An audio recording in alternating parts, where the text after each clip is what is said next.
زاہد حفیظ صاحب، یہ انڈیا کی بڑی انویسٹمنٹ تھی وہاں پر، اسٹریٹجک الائے تھا انڈیا امریکہ کا، اور اس وقت ظاہر ہے اربوں ڈالرز کا ویسے بھی نقصان ہوا ہے، اور وہ جو ایک بیانیہ، ایک موقف اور پاکستان کی کشمیریوں سے جو محبت ہے کہ پاکستان جب تک مسئلہ کشمیر کا حل نہیں ہوتا اس وقت تک انڈیا سے کوئی تجارت یا اس طرح کی کوئی بات نہیں ہوگی، تو طالبان کی طرف سے بھی اسی طرح کا رد عمل سامنے آیا ہے انڈیا کو لے کر. تو اس وقت انڈیا کے لیے آپ کتنا بڑا دھچکا دیکھ رہے ہیں، جبکہ کل ان کا یوم آزادی تھا جو ظاہر ہے کشمیر میں یوم سیاہ کے طور پر منایا جاتا ہے؟ دیکھیں، سب سے پہلے تو آپ نے جو بات کی کہ انڈیا کی بہت زیادہ انویسٹمنٹ تھی، تو انڈیا کی تو انفارچونیٹلی انویسٹمنٹ تھی ٹیررسٹ انفراسٹرکچر میں. انڈیا کا تو رول افغانستان میں جو رہا ہے وہ ایک اسپوائلر کا رول رہا ہے. ہم نے ہمیشہ یہ کہا کہ افغانستان کے پیس پروسیس کو آگے نہ بڑھنے دینے میں اسپوائلر کا ایک کردار ہے، جس سے افغان کو بھی باخبر رہنا چاہیے، انٹرنیشنل کمیونٹی کو بھی باخبر رہنا چاہیے. ہم نے افغانستان کے اندر اسپوائلرز کی بھی بات کی، ہم نے افغانستان سے باہر اسپوائلرز کی بھی بات کی. تو بھارت کا تو میں آپ کو کلیئرلی یہ بتاؤں گا کہ اسپوائلر کا رول، اور جو انفراسٹرکچر پہ انہوں نے انویسٹمنٹ کی وہ ٹیررسٹ انفراسٹرکچر، پاکستان کی خلاف دہشت گرد کارروائیوں کے لیے انہوں نے افغان سرزمین کو استعمال کیا. ہم نے پہلے بھی افغان حکومت سے یہ کہا اور اب بھی ہم یہ توقع کرتے ہیں کہ افغان سرزمین پاکستان کے خلاف استعمال ہونے کی اجازت نہیں دی جائے گی. جو آپ نے کشمیر کے حوالے سے بات کی، تو آپ نے دیکھا ہوگا Indian illegally occupied Jammu and Kashmir میں جب بھی پاکستان کا انڈیپینڈنس ڈے ہوتا ہے تو وہاں پر چراغاں کیا جاتا ہے، پاکستانی فلیگ وہاں پہ ریز کیا جاتا ہے، پاکستان کے لیے دعائیں کی جاتی ہیں وہاں پر. اور بھارت کا جو انڈیپینڈنس ڈے ہے اسے بلیک ڈے کے طور پر منایا جاتا ہے.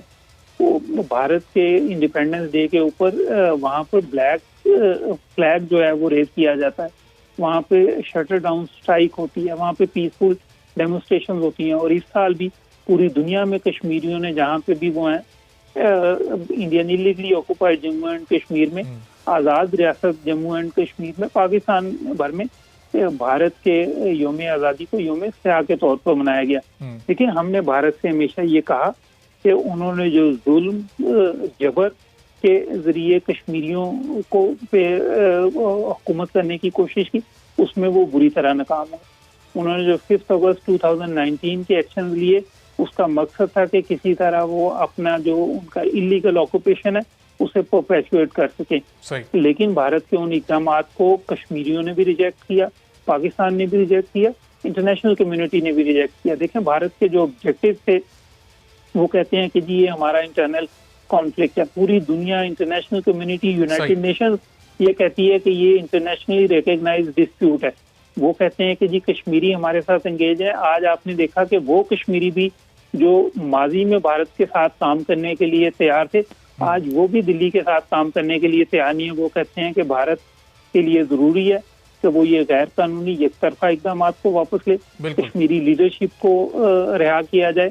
وہاں پہ جو ایکسٹرا جوڈیشل کلنگز ہو رہی ہیں، فیک انکاؤنٹرز، بالکل یہی ہو گیا ہے. بالکل ظاہر صاحب، میں واپس آپ کی طرف آتا ہوں ذرا. تو جنرل صاحب نعیم خالد صاحب، یہ اب انڈیا کے لیے اس وقت یہ کتنا بڑا دھچکا ہے جو پچھلے 2 روز میں جو ڈیولپمنٹ افغانستان میں ہوئی؟ ظاہر ہے انڈیا کو، امریکہ کو یہ ایسی توقعات ہوں گی کہ یہ یہاں خانہ جنگی کی صورتحال پیدا ہو جائے گی، اس کا اثر پاکستان پر پڑے گا، لاکھوں کی تعداد میں مہاجرین پاکستان آئیں گے اور پھر یہاں حالات خراب ہونے کا اندیشہ ہو جائے گا. لیکن ظاہر ہے ابھی تک پاکستان کی جو ایک بہترین اسٹریٹجی رہی اس پوری صورتحال میں ایسا کچھ ہوا نہیں، اور افغانستان میں بھی صورتحال کسی حد تک قابو میں ہے. تو یہ کتنا بڑا اس وقت دھچکا ہے خاص طور پر؟ دیکھیں جی، انڈیا کو تو دھچکا بہت بڑا اس لیے ہے کہ امریکہ تو ایک پلان کے تحت انہوں نے تو مان لیا تھا کہ اب ہم یہاں نہیں رہ سکتے اور یہاں سے جا رہے ہیں. ہندوستان کو تو یہ خیال تھا کہ اگر امریکہ چلا بھی گیا تو تب بھی وہ اپنے پاؤں یہاں جمائے رکھیں گے، کیونکہ ان کا یہ خیال تھا کہ یہاں پر خانہ جنگی ہوگی، یہاں پہ لمبا معاملہ چلے گا، اور وہ خود اس کو اور بھڑکانے کے پلان بھی بنا رہے تھے. آپ کو یاد ہے کہ عین جب یہ سارے معاملے چل رہے تھے تو اپنے جب وہ بندے نکال کے لے کے جا رہے تھے تو انہی جہازوں میں انہوں نے ہتھیار بھیجے تھے حکومت کے لیے، اشرف غنی کی حکومت کے لیے. وہ اللہ نے کیا کہ وہ ایکسپوز ہو گئے، وہ بات پکڑی گئی. افغان طالبان نے بھی اپنی آنکھوں سے دیکھ لی وہ بات. اس کے علاوہ بھی ان کے کئی رویے ایسے تھے، تو وہ تو اکھڑ گئے یہاں سے. وہ تو آپ یوں سمجھیں کہ جیسے بالکل ان ایکسپیکٹڈ کوئی چیز ہو جائے، کیونکہ امریکن تو ایکسپیکٹ کر رہے تھے کہ انہوں نے جانا ہے اور سب کچھ. انڈیا یہ ایکسپیکٹ نہیں کر رہا تھا کہ اس کے ساتھ بھی ایسا ہو جائے گا. تو میرا خیال یہ اس میں کوئی قدرت کی خاص کام بھی ہے، اور پاکستان کے لیے خاص جو اللہ تعالیٰ کا کرم ہے وہ بھی اس میں شامل ہے کہ وہ ہمارا بہت خون بہا رہے تھے اشرف غنی کے ساتھ مل کر افغانستان کی طرف سے جو حملے ہو رہے تھے.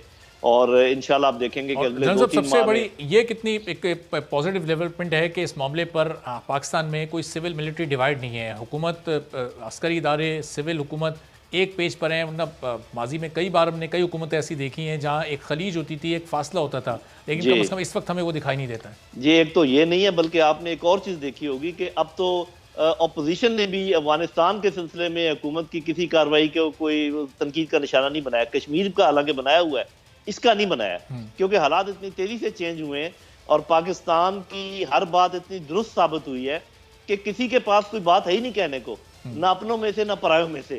تو میرا خیال ہے کہ یہ جیت ہے افغانستان کے عوام کی، اور خاص اس کا اچھا اثر ہوگا پاکستان کے اوپر۔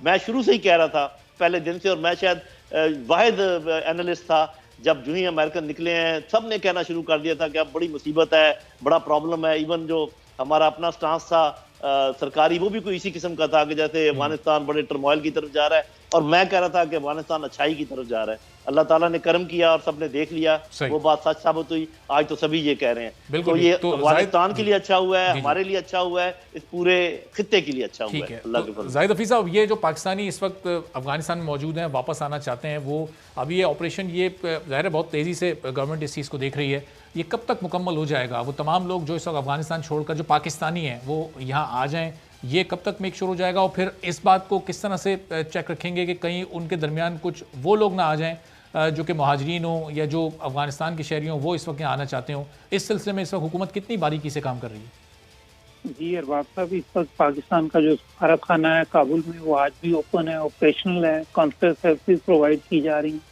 جو وہاں پہ پاکستانی موجود ہیں 200 سے زیادہ ہماری اطلاع کے مطابق، وہ پاکستان کی ایمبیسی کے ساتھ، سفارت خانے کے ساتھ اس وقت رابطے میں ہیں۔ ہم نے اپنے سفارتی عملے کے نمبر ان کے ساتھ شیئر کیے ہیں، اپنے ایمبیسیڈر کا سیل فون ان کے ساتھ شیئر کیا ہے۔ انہیں جس طرح کی بھی سہولت ریکوائرڈ ہو، انہیں واپس لانے کے لیے ارینجمنٹ کیے جا رہے ہیں، پی آئی اے کی ایڈیشنل فلائٹ چلائی جا رہی ہیں۔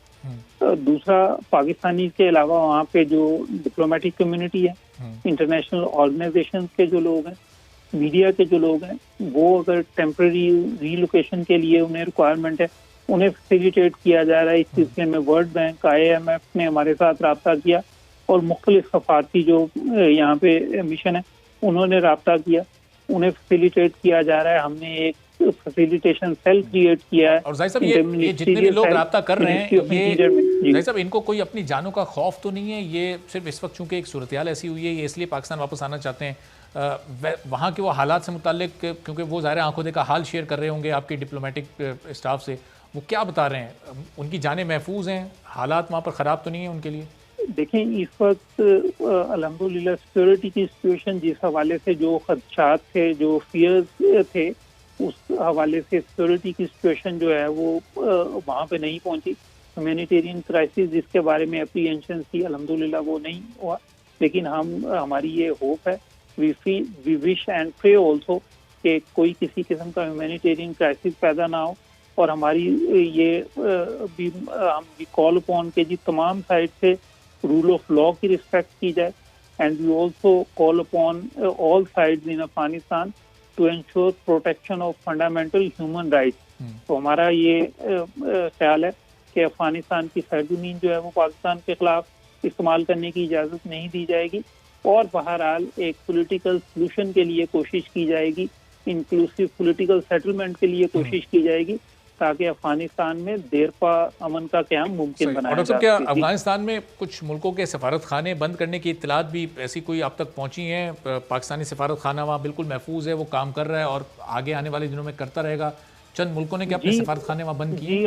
جی ہمارا سفارت خانہ وہاں پہ بالکل محفوظ ہے، اور ہم نے سفارت خانے کو وہاں پہ بند کرنے کے بارے میں کوئی فیصلہ نہیں کیا۔ سفارت خانہ آپریشنل ہے، فنکشنل ہے، اور تمام ریکوزٹ سروسز پرووائڈ کر رہے ہیں۔